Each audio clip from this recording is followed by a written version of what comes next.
उत्तराखंड को दुनिया में पहचान दिला रहे पुष्कर धामी। दुनिया के 50 से ज्यादा देश आएंगे उत्तराखंड। पहले यूनिफॉर्म सिविल कोड, फिर सख्त भू कानून।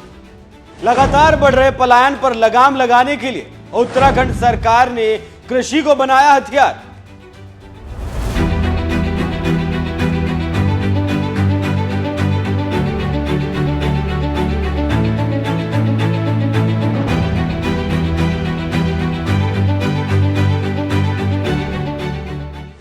नवंबर साल 2000 को उत्तर प्रदेश से अलग होकर एक अलग राज्य बनाया गया। नाम पड़ा उत्तराखंड।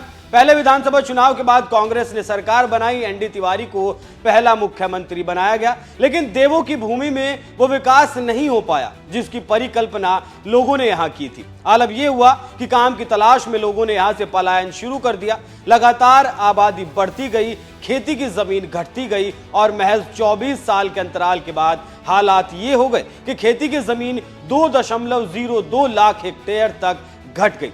इसका सबसे बड़ा कारण रहा देवभूमि में सख्त भू कानून का ना होना, जिसका नुकसान ये हुआ कि यहाँ कोई भी आकर बस गया, डेमोग्राफी बदल गई। विशेष समुदाय के शांति दूतों ने यहाँ अशांति का माहौल बना दिया। तब जिम्मेदारी है उत्तराखंड की मौजूदा धामी सरकार की कि वो इन समस्याओं के समाधान पर कैसे काम करे, जिसके लिए वो प्रतिबद्ध भी नजर आ रही है। प्रदेश में यूसीसी लागू करने से लेकर सख्त भू कानून बनाना और लगातार हो रहे पलायन को रोकने के लिए सरकार लगातार कदम उठा रही है और कदम भी इस तरीके के उठाए जा रहे हैं जिससे देवभूमि का डंका देश ही नहीं बल्कि दुनिया में बज रहा है। दरअसल उत्तराखंड में 17वां कृषि सम्मेलन का आयोजन 20 फरवरी से 22 फरवरी तक होना है, जिसका ब्रोशर और पोस्टर भी जारी कर दिया गया है। यह कृषि महाकुंभ गोविंद वल्लभ पंत कृषि और प्रौद्योगिकी विश्वविद्यालय पंतनगर में प्रस्तावित किया गया, जो कि राष्ट्रीय कृषि विज्ञान अकादमी और गोविंद वल्लभ पंत कृषि विश्वविद्यालय द्वारा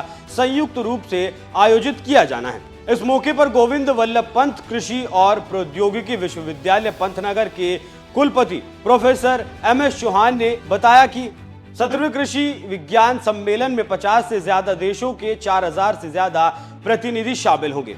सम्मेलन में पर्वतीय क्षेत्रों की कृषि में नवाचार, कृषि क्षेत्र में युवा पेशेवरों को बढ़ावा देना, डिजिटल एग्रीकल्चर, जलवायु परिवर्तन, स्मार्ट लाइवस्टॉक फार्मिंग जैसे विषयों पर पैनल चर्चा करेगा। इस सम्मेलन से विज्ञान में नई खोज के लिए गुणवत्तापरक शिक्षा, मधुमक्खी पालन की संभावनाएं, गरीबी और कुपोषण से मुक्ति के लिए नए उपाय जैसे विषयों पर सेमिनार का भी आयोजन किया जाएगा। इस अवसर पर एक कृषि प्रौद्योगिकी प्रदर्शनी भी आयोजित की जाएगी, जिसमें देश विदेश के 200 से ज्यादा संस्थान भाग लेंगे।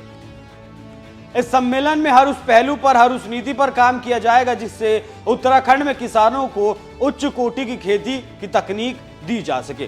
कैसे किसान अपनी पैदावार बढ़ा सकता है, कैसे फसलों को बदल सकता है, कैसे अपनी आय को बढ़ा सकता है, क्योंकि उत्तराखंड से इतर अगर मैं बात करूं तो उस देश में एक किसान की औसत आय महज 27 रुपए प्रतिदिन बताई जाती है। हालांकि इन हालातों में सुधार करने के लिए केंद्र सरकार किसानों के लिए 3 कानून लेकर आई थी, लेकिन कानूनों के भीतर किसी बात को लेकर, किसानों के भीतर कानूनों को लेकर डर बना, वो सरकार के खिलाफ गए और सरकार को वो कानून वापस लेने पड़े। लेकिन उत्तराखंड लगातार अपने लोगों के लिए कुछ अलग करने की कोशिश कर रहा है, वो अलग चलने की मिसाल भी पेश कर रहा है। तो जिस तरीके से उत्तराखंड की धामी सरकार अपने लोगों के लिए काम कर रही है, उस पर क्या है आपकी राय? कमेंट कर हमें जरूर बताएं। धन्यवाद।